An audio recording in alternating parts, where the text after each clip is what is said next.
Eccoci qua, cari telespettatori. Allora, vi presento la nostra ospite, la nostra esperta per parlare di disturbi del comportamento alimentare, i famosi DCA di cui si è parlato tanto, però anche di possibili soluzioni, di strategie, di che cosa si può fare concretamente per risolvere queste dinamiche che tante volte deteriorano non solo la vita del paziente, di chi ne è coinvolto, ma dell'intera famiglia. Sono per lo più giovani, che poi diventano persone non più tanto giovani, ma hanno bisogno di equip che si possano confrontare, che lavorino in team e che diano delle strategie per uscire da queste dinamiche perverse che possono purtroppo portare, esito estremo, anche alla morte o comunque ad ammalarsi, non solo del cuore, dell'animo, dello spirito, della testa, ma anche del fisico. Allora abbiamo il piacere di avere qui con noi la dottoressa Galbusera, grazie di essere presente nuovamente, che è psicanalista responsabile del Centro Ananche del Veneto, psicanalista, psicoterapeuta e certo. Quindi con un'esperienza di tantissimi anni in quest'ambito, ma non solo, perché lei affronta tutto lo spettro delle problematiche psicologiche e psicanalitiche delle persone. Certo. Allora, professoressa, volevo chiederle, innanzitutto so che lei se ne è parlato, però è doveroso all'inizio, DCA, che cosa sono? Disturbi di comportamento alimentare, ovvero che cosa? E quando sono disturbi quelli del comportamento alimentare? Certo. Allora, disturbi alimentari o disturbi del comportamento alimentare ormai sono un po' noti anche al largo pubblico per due ragioni. Un po' perché grazie anche alle trasmissioni come questa, come gli incontri pubblici che facciamo, si cerca di parlarne il più possibile, perché parlarne aiuta in qualche maniera a dare la possibilità a chi ne sente il bisogno di rivolgersi agli esperti. E in secondo luogo perché ahimè sono sempre più diffusi, soprattutto dalla pandemia in poi si sono triplicati mediamente, se non qualcosa di più rispetto all'andamento che c'era precedentemente. Triplicati? Sì. Quindi il problema è importante, riguarda fasce sempre più basse della popolazione, addirittura bambine ci arrivano e ovviamente quanto prima il disturbo si conclama, si presenta, e di solito quanto più la problematica è pervasiva sia per la bambina o il bambino che presenta il disturbo, ma sia anche poi per tutto il contesto familiare, perché sono disagi che suscitano nei genitori di solito una grandissima angoscia, una grandissima preoccupazione, e invece le persone che sono portatrici del disagio incredibilmente sembrano non preoccuparsi del loro stato fisico o del loro disagio. Quindi si crea una situazione paradossale per cui chi non porta il sintomo, cioè chi non ha il problema, prova forte angoscia, e chi invece dovrebbe provare angoscia per il suo stato anche di salute fisica molto spesso in realtà sta bene, perché il disturbo alimentare si presenta come una specie di cura, di via d'uscita per il soggetto che lo sperimenta, e cancella tutti gli altri problemi della vita quotidiana. È così pervasivo che il soggetto crede, la persona che ne soffre crede di avere tutto sotto controllo tramite il cibo. I disturbi alimentari sono di vario genere, intanto anoressia e bulimia, che sono i più classici. L'anoressia consiste nel fatto che la ragazza o il ragazzo comincia a ridurre sempre di più gli apporti alimentari, a mangiare sempre meno, a togliere i carboidrati, a mangiare selettivamente solo ciò che non fa ingrassare, quindi riduce drasticamente gli importi di cibo, e questo naturalmente molto spesso comporta un dimagrimento, a volte anche molto importante. La bulimia invece, e di solito questi disturbi si alternano, la bulimia significa fame da bue e consiste nel fatto che la persona si abbuffa di grandi quantità di cibo in pochissimo tempo, di solito prova una sensazione di perdita di controllo, è come se fosse in una sorta di, tra virgolette, stato ipnotico, per cui il cibo si sente invasa da questa pulsione di mangiare. E la bulimia, secondo la classica definizione del DSM, consiste appunto in questa fame da bue che poi viene compensata molto spesso o con il vomito oppure con altri comportamenti tipo l'iperattività, che è una caratteristica proprio specifica del disturbo alimentare, queste ragazze e questi ragazzi fanno molte ore di attività fisica proprio per smaltire le calorie in eccesso, oppure compensano non mangiando per giorni o molto più spesso, per esempio, rigettando tutto quello che hanno mangiato. Ho presente una persona che per esempio tutte le volte mi dice: io mangio per primo una carota in modo che so che è una cosa arancione, poi mi abbuffo e poi vomito fino a che non rivedo l'arancione, per essere sicura di aver svuotato completamente tutto quello che ho mangiato. E, ecco, l'altro tipo di disturbo che viene classicamente definito è il binge eating, che è una parola inglese che significa comunque mangiare tanto, e si distingue secondo la nosografia per il fatto che le persone che soffrono di binge eating non per forza, anzi non hanno comportamenti compensatori. Cosa significa? Che molto spesso sono sovrappeso o addirittura obesi. Noi spesso pensiamo che l'obesità sia un fattore costituzionale, sia un fattore biologico, eccetera, eccetera. In realtà io credo che il 95-99% delle persone in sovrappeso o addirittura in grave sovrappeso come l'obesità soffrono di binge eating, cioè mangiano, fanno delle abbuffate, a volte si svegliano anche di notte e il cibo è pervasivo per queste persone. Quindi è compensativo anche? Assolutamente sì, sempre il cibo è compensativo. Il cibo è una specie di come dire, sostanza compensatoria delle mancanze che il soggetto non si accorge di avere, che sente dentro di sé e che prova in qualche maniera. Il cibo è come se fosse uno psicofarmaco, un calmante, un tranquillante, qualcosa.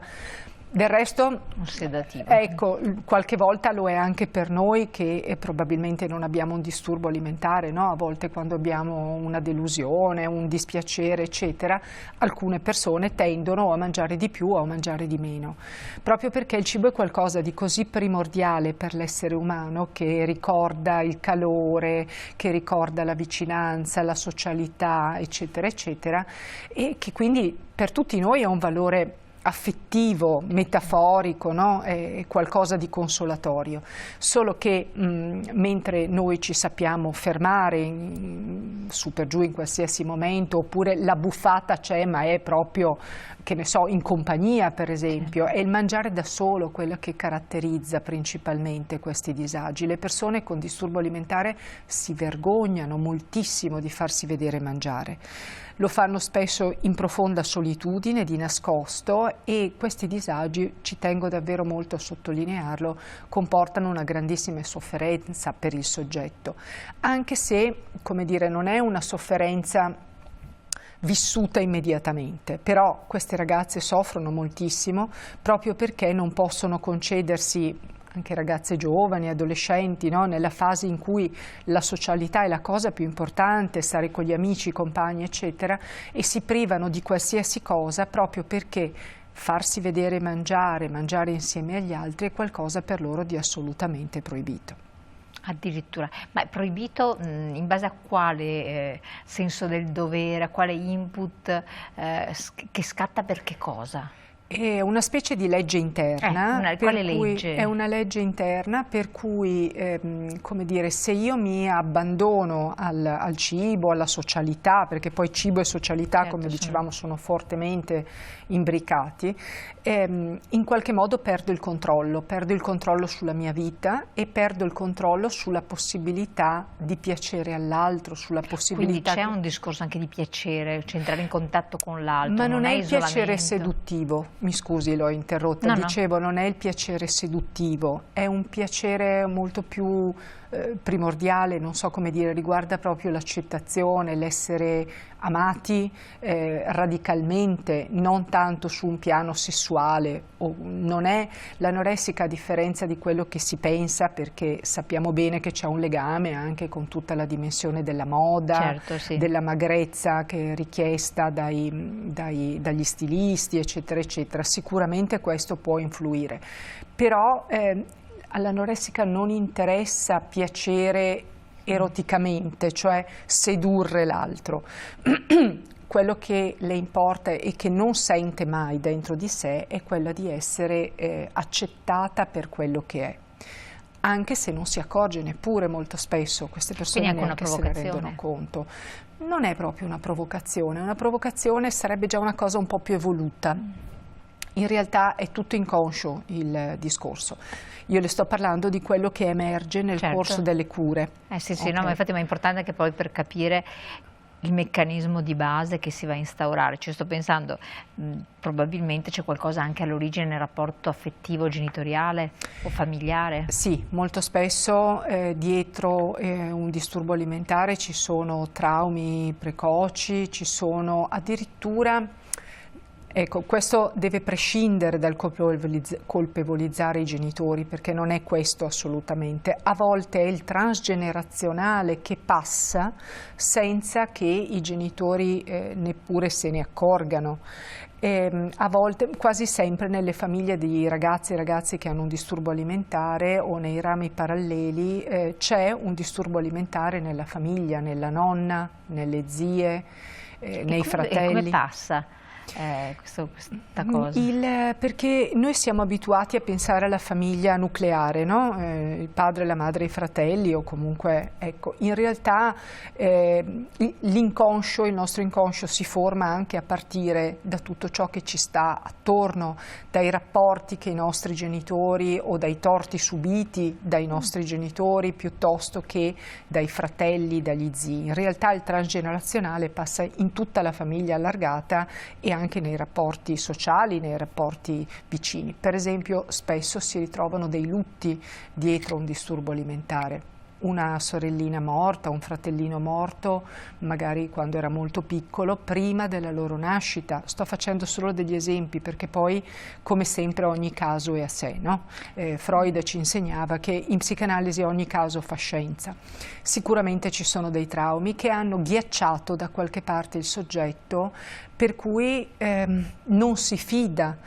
E questa è anche la difficoltà di aiutare queste persone, che quasi mai sono loro a chiedere aiuto, e molto spesso, perché si decidono a chiedere aiuto, passa davvero moltissimo tempo e magari nel frattempo il disturbo alimentare si è un po', ha preso un po' un andamento, come dire, abitudinario, no? Per cui è più difficile toglierlo.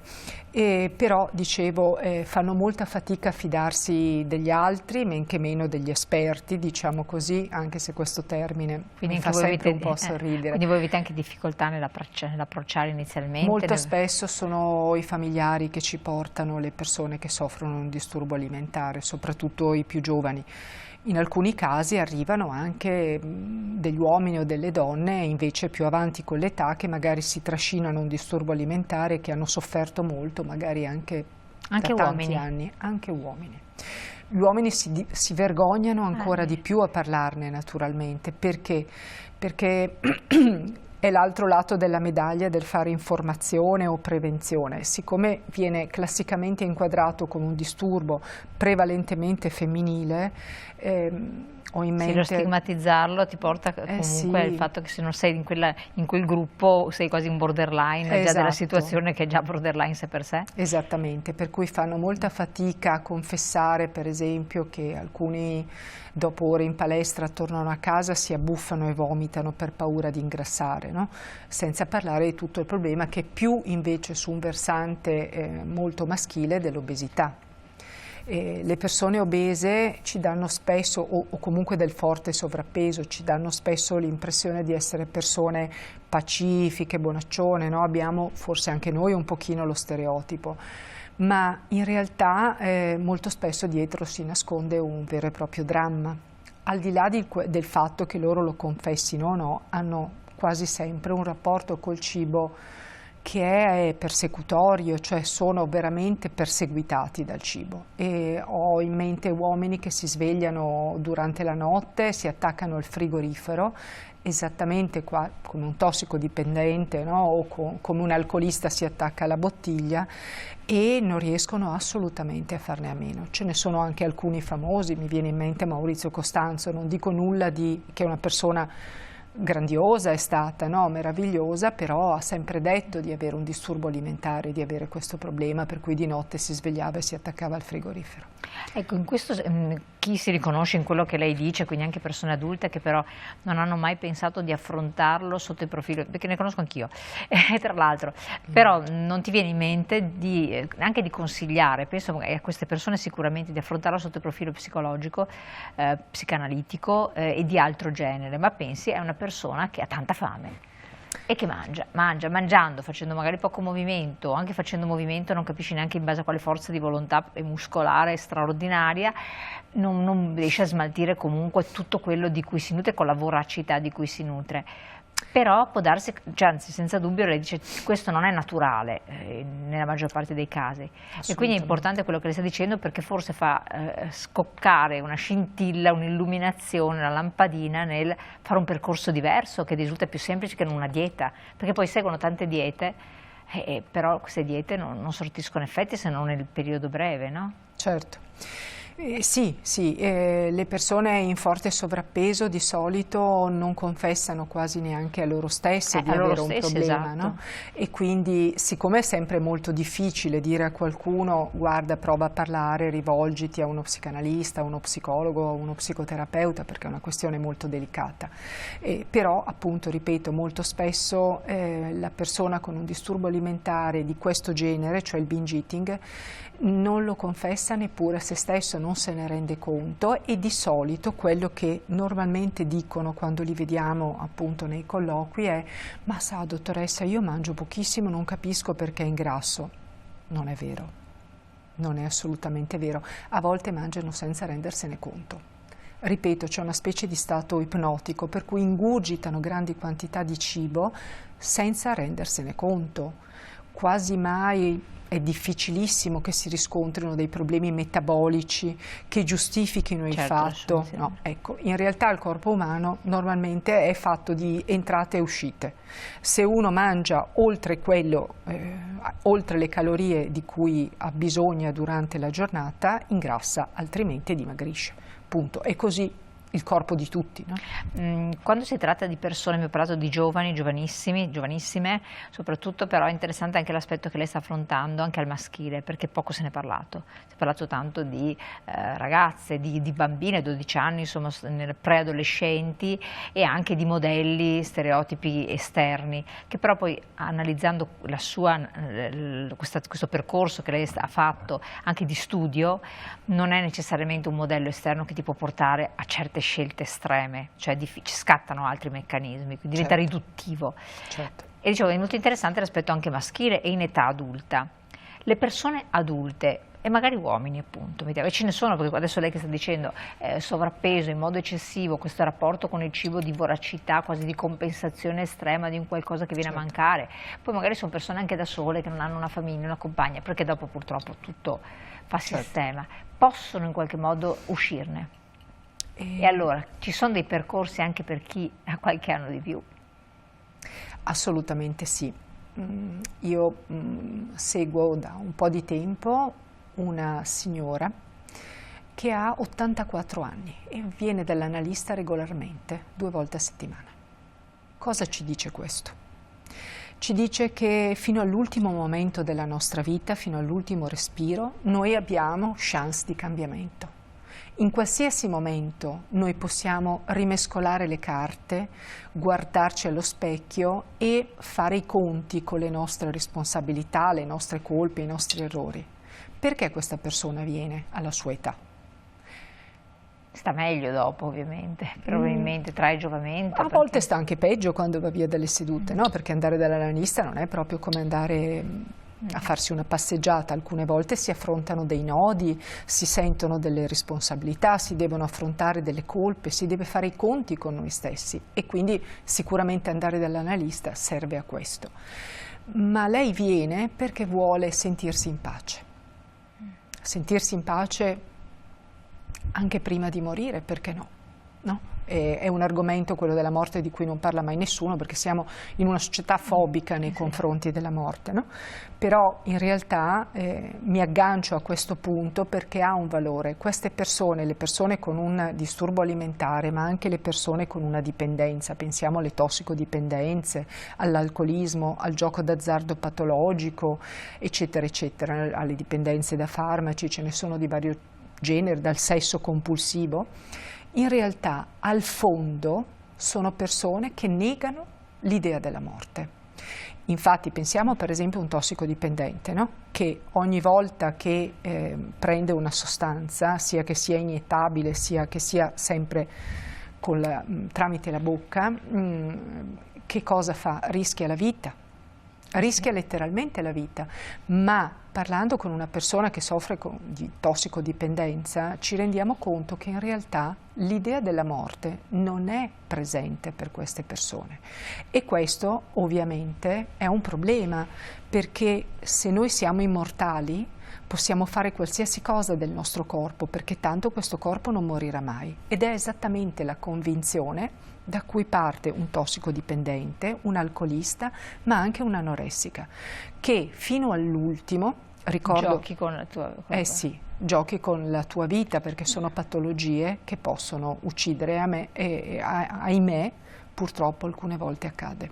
Io lo interrompo un attimo, abbiamo la pubblicità, però è molto importante questo aspetto, quindi negare l'idea della morte, che è anche una forma di autodifesa, è un modo proprio per allontanare, respingere certe questioni che sono estremamente difficili da accettare. Ne parliamo dopo la pubblicità, tra poco.